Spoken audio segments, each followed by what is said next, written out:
BPSC maker के इस नए एपिसोड में आप सभी का स्वागत है। आज के इस वीडियो में 24 से 25 नवंबर 2022 से संबंधित बिहार करंट अफेयर्स और साथ ही राष्ट्रीय और अंतर्राष्ट्रीय घटनाओं से करंट अफेयर्स के जितने भी प्रश्न बनेंगे, संबंधित सारी जानकारी आपको विस्तार पूर्वक दिया जाएगा। जितने भी छात्र हमसे पहली बार जुड़े हैं, आप सभी छात्रों को जानकारी दे दूं, इस श्रृंखला में बिहार, राष्ट्रीय, अंतर्राष्ट्रीय तीनों घटनाओं का संग्रह किया जाता है और संपूर्ण विश्लेषण आपको प्रदान किया जाता है, जो कि आपके बिहार के सभी प्रतियोगी परीक्षाओं के दृष्टिकोण से अति महत्वपूर्ण है। तो रेगुलर बेसिस पर इस श्रृंखला को अगर आप फॉलो करेंगे तो निसंदेह यहाँ से करंट अफेयर्स की तैयारी आपकी बेहतर होगी। अब यहाँ पर हम आ चुके हैं पिछले वीडियो के प्रश्न पे। ये प्रश्न आपसे हमने पिछले वीडियो में पूछा था। ये प्रश्न था कि संयुक्त राष्ट्र की हालिया रिपोर्ट के अनुसार विश्व में इंसानों की आबादी कितने अरब को पार कर चुकी है। अभी हाल ही में एक रिपोर्ट आई थी संयुक्त राष्ट्र की, तो इस रिपोर्ट के अनुसार पूरे विश्व में इंसानों की आबादी 8 अरब को पार कर चुकी है। तो ऐसे में ऑप्शन नंबर बी यहाँ पर इस प्रश्न का राइट आंसर होगा। कोशिश कीजिए कि जो भी प्रश्न आप लोगों से पूछे जाते हैं, आप लोग उसे कमेंट बॉक्स में लिखें और सारी जानकारी विस्तार पूर्वक लिखें। लिखने से फायदा ये होता है कि चीज़ों को आप लंबे समय तक याद रखने में सक्षम हो पाते हैं। चलिए अब यहाँ पर हम चलते हैं आज के इस वीडियो के पहले प्रश्न पे। लेकिन उससे पहले हमारे जितने भी स्टडी मटेरियल और नोट्स वगैरह है, सभी आप इस वीडियो के डिस्क्रिप्शन में दिए गए लिंक और साथ ही साथ बीपीएससी मेकर ऐप के थ्रू डाउनलोड कर सकते हैं। अब यहाँ पर आज के इस वीडियो का हमारा पहला और सबसे महत्वपूर्ण प्रश्न है कि एशिया प्रसिद्ध हरिहर क्षेत्र सोनपुर मेला में निम्नलिखित में से बिहार के किस पहलवान को बिहार केसरी का सम्मान मिला है या फिर सम्मान दिया गया है। इस प्रश्न का हमारा राइट आंसर हो जाएगा यहाँ पर ऑप्शन नंबर ए, यानी कि शुभम कुमार। इस प्रश्न से संबंधित बातें आपको ध्यान रखना है कि एशिया प्रसिद्ध हरिहर क्षेत्र सोनपुर मेला ग्राउंड के डाक बंगला मैदान में आयोजित बिहार केसरी प्रतियोगिता के फाइनल मुकाबले में कैमूर के पहलवान शुभम कुमार ने सेना में कार्यरत भोजपुर के पहलवान अमन कुमार को पछाड़कर बिहार केसरी बनने का गौरव प्राप्त किया है। ये आप यहाँ से ध्यान रखेंगे, ये प्राप्त हुआ है शुभम कुमार को ये सम्मान। शुभम कुमार रहने वाले हैं बिहार के कैमूर के, और कैमूर के बारे में हमने आपको जानकारी दिया था कि कैमूर में बिहार का दूसरा टाइगर रिजर्व बनाया जाएगा। ये घोषणा अभी हाल ही में हुई थी। जबकि हम बात करें बिहार के पहले और एकमात्र टाइगर रिजर्व की, तो ये बिहार के पश्चिमी चंपारण जिले में है। पश्चिमी चंपारण के वाल्मीकि नगर में ये बिहार का पहला टाइगर रिजर्व है। हम बात करें यहाँ पर इसकी, तो 1 नवंबर 2022 को, यानी कि इसी महीने 1 तारीख को यहाँ पर टाइगर सफारी की भी शुरुआत हुई है। ये आपको ध्यान रखना, बिहार में पहली बार टाइगर सफारी की शुरुआत वाल्मीकि नगर टाइगर रिजर्व में 1 नवंबर 2022 से हुई है। तो ये सारी बातों को यहाँ से ध्यान रखना। कैमूर के ये पहलवान है शुभम कुमार, जिन्होंने सेना में कार्यरत भोजपुर के पहलवान अमन कुमार को पछाड़कर बिहार केसरी बनने का गौरव प्राप्त किया है। हालांकि इसके अतिरिक्त एक पॉइंट और भी है। वहीं दूसरी ओर पश्चिमी चंपारण के सुमन कुमार यादव ने पश्चिमी चंपारण के ही शैलेश कुमार को हराकर बिहार किशोर के खिताब पर कब्जा जमाया है। तो इन दोनों सम्मान के बारे में अपनी कॉपी में जरूर नोट कर लीजिएगा, हो सकता है यहाँ से आपके एग्जाम में प्रश्न बने। अब देखिए, इसी पॉइंट को हमने यहाँ पर लिख दिया क्योंकि पश्चिमी चंपारण और कैमूर की दोनों की यहाँ पे चर्चा हुई है। तो हाल ही की घोषणा के अनुसार बिहार के कैमूर जिले में राज्य का दूसरा टाइगर रिजर्व बनाया जाएगा, जबकि बिहार का एकमात्र टाइगर रिजर्व वाल्मीकि नगर पश्चिमी चंपारण में है। पश्चिमी चंपारण की बात यह, तो एक पॉइंट ध्यान रखिए, बिहार में जो 38 जिले हैं वर्तमान समय में, तो क्षेत्रफल के दृष्टिकोण से देखा जाए तो बिहार का सबसे बड़ा जिला है पश्चिमी चंपारण जिला। ये नोट कर लीजिएगा। हमारा यहाँ पर अगला पॉइंट है, मौजूदा समय में बिहार खादी के ब्रांड एम्बेसडर मनोज तिवारी है, जो कैमूर जिले के निवासी है। ये प्रश्न आपका 67 बीपीएससी प्रीलिम्स एग्जाम में पूछा हुआ प्रश्न है। ये जानकारी हमने कई बार आपको दिया था, आपको बतलाया था कि बिहार के जो वर्तमान में खादी के ब्रांड एम्बेसडर हैं ये मनोज तिवारी हैं। साथ साथ हमने 2021 के बारे में भी आपको जानकारी दिया था, पिछले वर्ष कौन था। तो पिछले वर्ष बिहार खादी के ब्रांड एम्बेसडर थे पंकज त्रिपाठी, और पंकज त्रिपाठी की बात करें तो ये बिहार के गोपालगंज के रहने वाले हैं। गोपालगंज की बात है तो गोपालगंज के बारे में मैंने आपको जानकारी दिया था कि सर्वाधिक लिंगानुपात वाला जो जिला है 2011 की जनगणना के अनुसार ये बिहार का गोपालगंज जिला है, जबकि न्यूनतम लिंगानुपात वाला जिला है मुंगेर।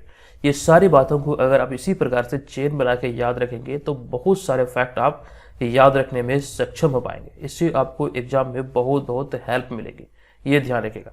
इस श्रृंखला को अगर निरंतर आप फॉलो करते हैं तो ये मान कर चलिए कि आप 68वीं बीपीएससी एग्जाम में बेहतर स्कोर करेंगे।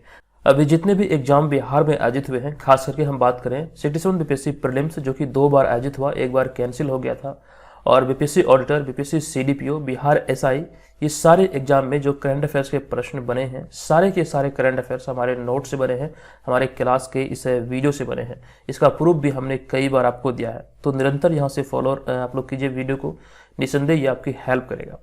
अब यहाँ पे देखिए बिहार करंट अफेयर्स का भी ये भी एक अति महत्वपूर्ण प्रश्न है, मान के चलिए ये आपके एग्जाम में पूछे जा सकते हैं।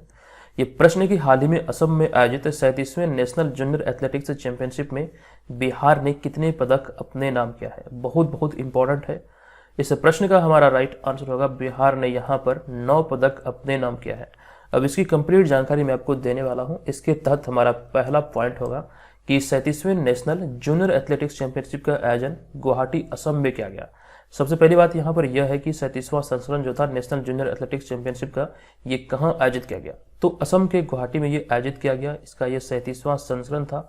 और इसमें हमारा अगला पॉइंट है कि 22 साल बाद बिहार के खिलाड़ियों ने इस चैंपियनशिप में 9 पदक जीतकर बिहार का नाम रोशन किया है। ये यहाँ से आपको ध्यान रखना है, बिहार ने इस प्रतियोगिता में 9 पदक अपने नाम किया है। आपको यहाँ पर मैं जानकारी दे दूं 22 साल हमने क्यों लिखा है। 22 साल इसलिए यहाँ पर लिखा गया कि सन 15 नवंबर 2000 ईस्वी को बिहार से झारखंड का बंटवारा हुआ था। तो बंटवारा के बाद बिहार एक स्वतंत्र राज्य है, यानी कि बिहार की जो वर्तमान स्थिति है इसको हम देखें तो पहली बार ये 22 साल बाद हुआ है ऐसा कि प्रतियोगिता में बिहार ने 9 पदक अपने नाम किया है, पहली बार। ये ध्यान रखिएगा। हमने यहाँ पर एक पूरी की पूरी सूची आपके समक्ष रखा है, इनमें से कौन खिलाड़ी किस प्रतियोगिता में कौन से पदक अपने नाम किए हैं। तो ऐसे में तान्या मिश्रा ट्रायथलॉन में रजत पदक, और वहीं पे हम बात करें अगले पॉइंट की तो हमारा अगला होगा आशीष, ये भी ट्रायथलॉन में रजत पदक। नेक्स्ट है प्रदीप भाला फेंक में कांस्य पदक, निशी कुमारी भाला फेंक में रजत पदक, वीरेंद्र यादव भाला फेंक में रजत पदक, और इसके अलावा सोनी कुमारी डिस्कस थ्रो में कांस्य पदक, देवराज गोला फेंक में कांस्य पदक, जसवंत सरोज 300 मीटर दौड़ में रजत पदक, और एक है पीयूष राज जो हेक्साथनल में रजत पदक। यानी कि यहाँ से आप ध्यान रखेंगे कुल मिला के रजत पदक की बात करें यानी कि सिल्वर मेडल की, तो सिल्वर मेडल की जो संख्या थी ये आपको ध्यान रखना है 6। और वहीं पे हम बात करें ब्रॉन्ज की, तो ब्रॉन्ज की बात किया जाए तो ब्रॉन्ज की संख्या है 3 और कुल मिला के हो गया पदकों की संख्या 9। ये आपको यहाँ से ध्यान रखना है, ये आपके एग्जाम में पूछे जाने की प्रबल संभावना है। ठीक है, नोट कीजिएगा। इसका 37वां संस्करण गुवाहाटी असम में आयोजित हुआ और 22 साल बाद पहली बार बिहार ने 9 पदक जीतकर मतलब कि अपना एक छाप छोड़ा है इस प्रतियोगिता पे। ठीक है, चलते हम यहाँ पर अगले दूसरे लेवल के तीसरे प्रश्न पे। यह तीसरा प्रश्न है कि निम्नलिखित में से किस देश ने हाल ही में 22वें फीफा फुटबॉल कप की शुरुआत हुई है। किस देश में हाल ही में 22वें फीफा फुटबॉल विश्व कप की शुरुआत हुई है। इस प्रश्न का हमारा राइट आंसर हो जाएगा ऑप्शन नंबर डी यानी कि कतर। अब यहाँ पर इनसे संबंधित कई सारी जानकारी है जो कि मैं आपको देने वाला हूँ।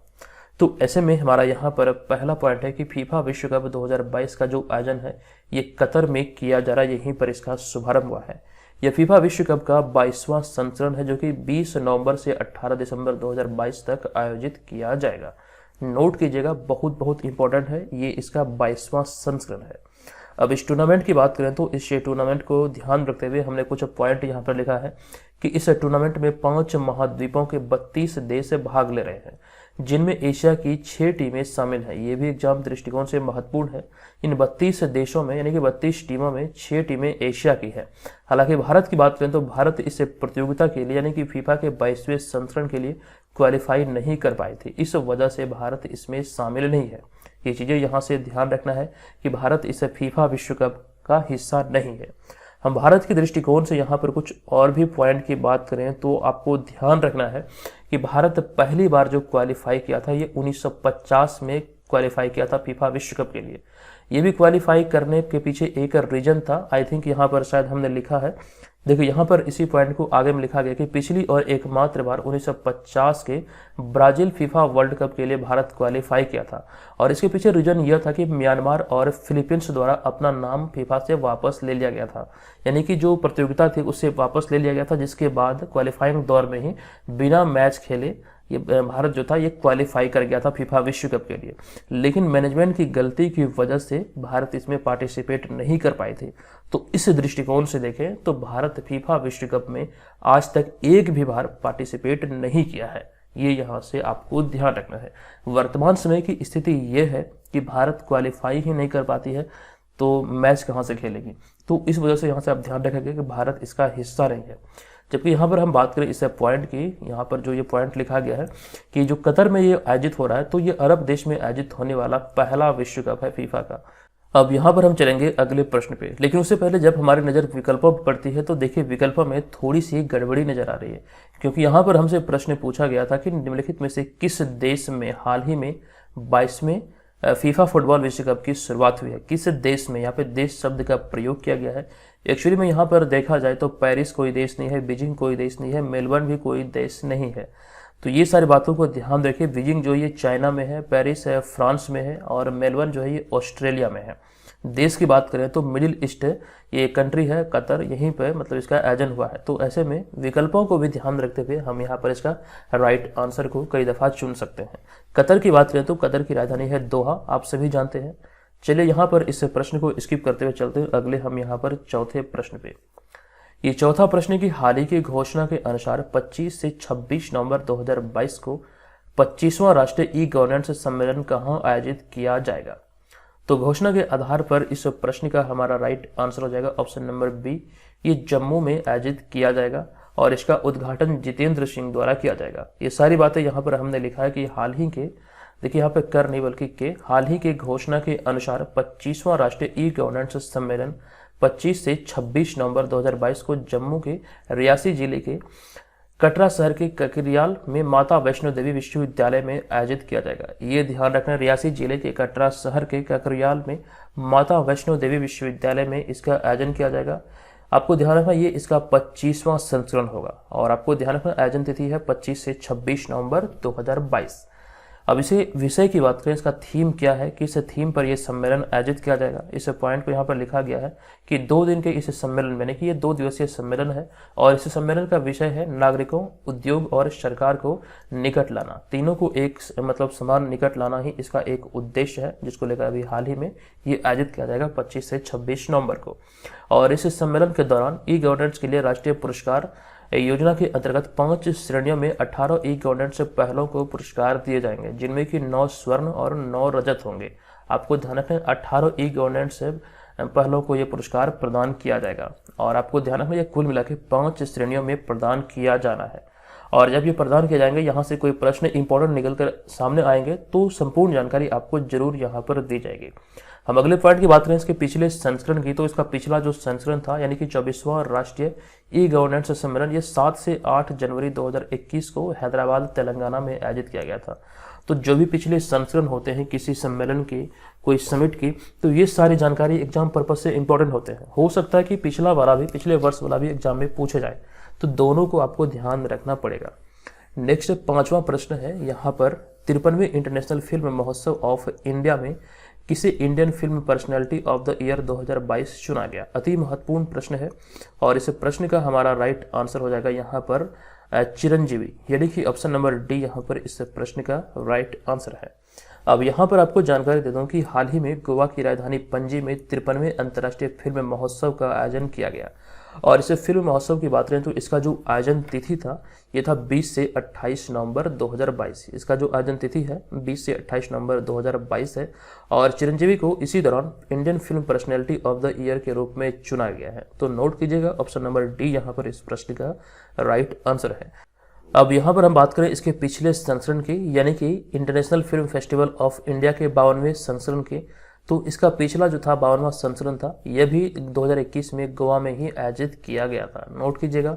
अब यहाँ पर इनसे संबंधित कई सारे फैक्ट निकलकर सामने आए हैं, तो ऐसे में सारे पॉइंट यहाँ पर हमने लिखा है जो कि इम्पोर्टेंट है। तो 52वां संस्करण था जो 2021 में आयोजित हुआ था। इसमें सर्वश्रेष्ठ फिल्म के लिए गोल्डन पीकॉक अवार्ड जापानी फिल्म रिंग वॉन्डरिंग को मिला था। ये जानकारी हमने आपको 2021 में विस्तार पूर्वक दिया था। वहीं पे हम बात करें इंडियन फिल्म पर्सनैलिटी के रूप में किन्हें चुना गया, तो 2021 में चुना गया था प्रसन्न जोशी को। हमारा अगला पॉइंट है कि फिल्म शूटिंग के लिए सबसे अनुकूल राज्य उत्तर प्रदेश को माना गया था। तो ये सारा जो मतलब संबंधित है ये 2021 के 52वें संस्करण से संबंधित है। हालांकि 53वां संस्करण भी गोवा में आयोजित हुआ है और यहाँ से जितने भी प्रश्न निकल कर सामने आएंगे वो समय समय पर हम आपको यहाँ पर इस श्रृंखला में जरूर बताएंगे। फिलहाल के लिए इतना ध्यान रखिए। चलते हम अगले यहाँ पर छठे प्रश्न पे। ये छठा प्रश्न है कि कौन सा देश हाल ही में परिवार नियोजन के नेतृत्व के लिए एक्सेल पुरस्कार 2022 से प्राप्त करने वाला एकमात्र देश बन गया है। तो इसका राइट आंसर होगा अपना भारत, यानी कि ऑप्शन नंबर डी यहाँ पर इस प्रश्न का राइट आंसर होगा। अब यहाँ पर आपको जानकारी दे दूं कि हाल ही में थाईलैंड के पटाया में आयोजित एक अंतर्राष्ट्रीय सम्मेलन में भारत को परिवार नियोजन के नेतृत्व के लिए एक्सेल पुरस्कार 2022 से सम्मानित किया गया है। ये यहाँ से ध्यान रखना आपको। हम बात करें यहाँ पर भारत की, तो देश यानी कि कंट्री श्रेणी में पुरस्कार करने वाला भारत एकमात्र देश है जिन्हें यह एक्सेल पुरस्कार मिला है। ध्यान रखिएगा, ये जो मतलब सम्मेलन था ये आयोजित हुआ था थाईलैंड के पटाया में और परिवार नियोजन के नेतृत्व के लिए भारत को ये सम्मान से सम्मानित किया गया है। अब यहाँ पर चूंकि बात हुई है थाईलैंड की, तो ऐसे में थाईलैंड से संबंधित बिहार के दृष्टिकोण से एक पॉइंट है कि सितंबर 2022 में बिहार के ऋतिक आनंद ने पटाया थाईलैंड में आयोजित छठे Asia Pacific deaf badminton championship के मिक्स डबल्स में गोल्ड और सिंगल में ब्रॉन्ज मेडल जीता था। ध्यान रखिएगा, ये बिहार के रहने वाले थे और इस प्रतियोगिता के बारे में यहाँ से एग्जाम में प्रश्न बन सकते हैं। वहीं पे हमारा अगला पॉइंट है, अगस्त 2022 में भारत थाईलैंड संयुक्त आयोग की 9वीं बैठक थाईलैंड की राजधानी बैंकॉक में आयोजित की गई थी। भारत थाईलैंड संयुक्त आयोग की अभी हाल ही में 9वीं बैठक अगस्त 2022 में कहाँ आयोजित हुई, तो ये थाईलैंड की राजधानी बैंकॉक में आयोजित की गई थी। नोट कीजिएगा, अति महत्वपूर्ण है। नेक्स्ट 7वां प्रश्न है कि निम्नलिखित में से किसे हाल ही में गांधी मंडेला पुरस्कार से सम्मानित किया गया है। तो इस प्रश्न का हमारा राइट आंसर होगा ऑप्शन नंबर ए, यानी कि 14वें दलाई लामा को भी हाल ही में गांधी मंडेला फाउंडेशन की ओर से यह पुरस्कार से सम्मानित किया गया है। इस जानकारी की बात करें तो इसमें हमारा पहला पॉइंट है, गांधी मंडेला फाउंडेशन की ओर से 14वें दलाई लामा को हाल ही में गांधी मंडेला पुरस्कार से सम्मानित किया गया है। इससे पहले 1989 में उन्हें नोबेल शांति पुरस्कार भी दिया जा चुका है। 14वें दलाई लामा इससे पहले 1989 में नोबेल के शांति पुरस्कार से भी सम्मानित हो चुके हैं। हमने यहाँ पर अगले पॉइंट में कुछ और जानकारी का वर्णन किया है, जैसे कि हमारा अगला पॉइंट है, गांधी मंडेला फाउंडेशन ने महात्मा गांधी और नेल्सन मंडेला की विरासत को आगे बढ़ाने वालों को सम्मानित करने के लिए राष्ट्रपिता गांधी यानी कि महात्मा गांधी की 150वीं जयंती के अवसर पर इस पुरस्कार की शुरुआत की गई थी या फिर की थी। ये यहाँ से आपको ध्यान रखना, 150वीं जयंती के अवसर पर इसकी शुरुआत की गई थी गांधी मंडेला फाउंडेशन की ओर से। अब यहाँ पे हमारा अगला पॉइंट है, तिब्बत के धर्मगुरु और बौद्ध साधुओं को लामा कहते हैं, जिसका अर्थ होता है महान व्यक्ति। साथ साथ यहाँ पर एक और पॉइंट है, महात्मा गांधी की 150वीं जयंती से संबंधित। हम यहाँ पे बात करें महात्मा गांधी के जन्म की, तो महात्मा गांधी का जन्म पोरबंदर गुजरात में 2 अक्टूबर 1869 को यानी कि 1869 में हुआ था। जबकि हम बात करें महात्मा गांधी की हत्या कब की गई, तो 30 जनवरी 1948 को नाथूराम गोडसे के द्वारा महात्मा गांधी की गोली मारकर हत्या की गई थी। अगला हमारा यहाँ पर 8वां प्रश्न है कि हाल ही में जारी नेटवर्क रेडीनेस इंडेक्स 2022 में भारत निम्न में से किस स्थान पर है। तो भारत की दृष्टिकोण से देखें तो भारत नेटवर्क रेडीनेस इंडेक्स 2022 में 61वें स्थान पर है। तो ऐसे में ऑप्शन नंबर सी यहाँ पर इस प्रश्न का हमारा राइट आंसर हो जाएगा।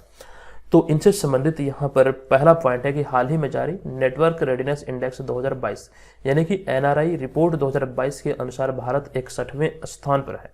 यह रिपोर्ट वाशिंगटन डीसी में स्थित पोर्टो लॉन्स इंस्टीट्यूट द्वारा तैयार की गई है। हालांकि यहाँ पर कुछ बातें और भी है, जैसे कि पिछले वर्ष से भारत की तुलना किया जाए तो भारत ने 6 अंक का सुधार किया है। भारत का जो स्कोर है 2022 में ये 51.19 है, जबकि पिछले वर्ष 2021 की बात करें तो ये 49.74 था। तो इस स्कोर के आधार पर ध्यान रखेंगे 6 अंकों का सुधार करते हुए भारत 2021 में 2021 नहीं बल्कि 2022 में 61वें स्थान पर है। अब यहाँ पर हम टॉप 3 कंट्री की बात करें तो ये सूची आप यहाँ पर देख सकते हैं कि नेटवर्क रेडीनेस इंडेक्स 2022 की टॉप 3 जो देश हैं उनमें सबसे पहले है यूएसए, यानी कि यूएसए पहले स्थान पर है 80.30 स्कोर के साथ, अर्थात अमेरिका पहले स्थान पर है। तो क्रमशः 79.35 पॉइंट के साथ सिंगापुर दूसरे स्थान पे, और वहीं पे 78.91 पॉइंट के साथ स्वीडन तीसरे स्थान पर है। ये सारी बातें यहाँ से ध्यान रखिए, टॉप 3 कंट्री है नेटवर्क रेडीनेस इंडेक्स के।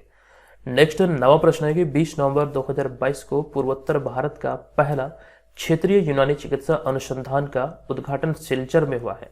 बताएं कि यह किस राज्य में, यानी कि सिलचर किस राज्य में है। इस प्रश्न का हमारा राइट आंसर हो जाएगा ऑप्शन नंबर सी, यानी कि ये असम में स्थित है। तो ऑप्शन नंबर सी यहाँ पर इस प्रश्न का राइट आंसर हो जाएगा। इनसे संबंधित सारी बातें यहाँ पर लिखा गया है कि केंद्रीय आयुष, पत्तन, नौवहन और जलमार्ग मंत्री सर्बानंद सोनोवाल ने 20 जनवरी 2022 को असम के सिलचर में क्षेत्रीय यूनानी चिकित्सा अनुसंधान संस्थान के अत्याधुनिक परिसर का उद्घाटन किया है। नोट कीजिएगा, 20 नवंबर 2022 को इसका उद्घाटन असम के सिलचर में सर्बानंद सोनोवाल द्वारा किया गया है। ये आपको यहाँ से ध्यान रखना है, जो कि पूर्वोत्तर भारत का पहला क्षेत्रीय यूनानी चिकित्सा अनुसंधान संस्थान है। यहाँ पर आगे लिखा गया यह पूर्वोत्तर में स्थापित पहला केंद्र है और यह 3.5 एकड़ से अधिक क्षेत्र में फैले इस नए परिसर का जो निर्माण है ये 48 करोड़ रुपए की लागत से किया गया है। ये भी आपके लिए इंपॉर्टेंट है। वहीं पे नेक्स्ट पॉइंट की बात करें, यहाँ पर बात आई है असम की। तो असम के बारे में यहाँ पर हमने संबंधित फैक्ट की कुछ चर्चा किया है। जो टोक्यो ओलंपिक आयोजित हुआ था 2021 में, ये 2020 वाला संस्करण था। तो टोक्यो ओलंपिक 2020 है जो कि 2021 में आयोजित हुआ, तो इसमें असम की लवलीना बोरगोहेन ने कांस्य पदक जीता था। ये पॉइंट इसलिए इंपॉर्टेंट है, मैं बार बार आपको इसलिए रिपीट कर रहा हूँ करंट अफेयर्स की इस श्रृंखला में। तो यहाँ पर इसका इंपॉर्टेंस को आप इस प्रकार से समझिए। यहाँ पर अगले पॉइंट में लिखा गया कि बॉक्सर विजेंद्र कुमार 2008 ओलंपिक और वहीं पे एमसी मैरीकॉम 2012 ओलंपिक के बाद बॉक्सिंग में भारत के लिए ओलंपिक स्वर्ण पदक जीतने वाली तीसरी भारतीय व दूसरी भारतीय महिला खिलाड़ी है कौन? ये लवलीना बोरगोहेन। जिस वजह से यहाँ पर लिखा गया है आपको ध्यान रखना है। अगर बात करें ओवरऑल दोनों वर्गों में, तो ये तीसरी भारतीय है जिन्होंने यहाँ पर ओलंपिक में बॉक्सिंग में भारत को पदक दिलाया है। जबकि हम बात करें महिला दृष्टिकोण से, तो महिला दृष्टिकोण से देखें तो आपको ध्यान रखना एमसी मैरीकॉम के बाद ये लवलीना बोरगोहेन है, ये दूसरी महिला है जिन्होंने यहाँ पर कह सकते हैं ओलंपिक खेलों में बॉक्सिंग में भारत को पदक दिलाया है। नेक्स्ट यहाँ पर हमारा 10वां प्रश्न हो जाएगा, निम्नलिखित में से किसे 2022 का जेसीबी साहित्य पुरस्कार प्रदान किया गया? तो इस प्रश्न का हमारा राइट आंसर होगा ऑप्शन नंबर डी, यानी कि खालिद जावेद। इस प्रश्न का सही आंसर हो जाएगा। अब यहाँ पर आपको जानकारी दे दूं कि वर्ष 2022 का जेसीबी साहित्य पुरस्कार उर्दू लेखक खालिद जावेद को दिया गया। ध्यान रखिएगा, ऑप्शन नंबर डी यहाँ पर इस प्रश्न का राइट आंसर हो जाएगा। अब यह अवार्ड उन्हें क्यों दिया गया, किस उपन्यास के लिए दिया गया, वो जानकारी यहाँ पर लिखा गया है। यह अवार्ड उन्हें उनके उपन्यास द पैराडाइज ऑफ फूड के लिए प्रदान किया गया है। इंपॉर्टेंट है, ये एग्जाम में पूछे जा सकते हैं कि लिखित पुस्तक द पैराडाइज ऑफ फूड के लेखक कौन है? तो खालिद जावेद इनके लेखक हैं और इन्हीं पुस्तक के लिए अभी हाल ही में इन्हें जेसीबी साहित्य पुरस्कार से सम्मानित किया गया है। हमारा अगला पॉइंट है, हालांकि इस पुरस्कार की दौड़ में शामिल अन्य रचनाओं में अंतर्राष्ट्रीय बुकर पुरस्कार विजेता गीतांजलि श्री की उपन्यास द टॉम्ब ऑफ सैंड यानी कि रेत की कब्र भी शामिल थी। ये यहाँ से आपको ध्यान रखना है। गीतांजलि श्री की इस उपन्यास को यानी कि रेत की कब्र अर्थात टॉम्ब ऑफ सैंड को अंतर्राष्ट्रीय बुकर पुरस्कार इस वर्ष 2022 में दिया गया था। हम बात करें यहाँ पर इस रेत की कब्र उपन्यास की, तो इसका अंग्रेजी में जो अनुवाद किया गया है ये डेजी रॉकवेल के द्वारा किया गया है। ये भी एग्जाम में पूछे जा सकते हैं।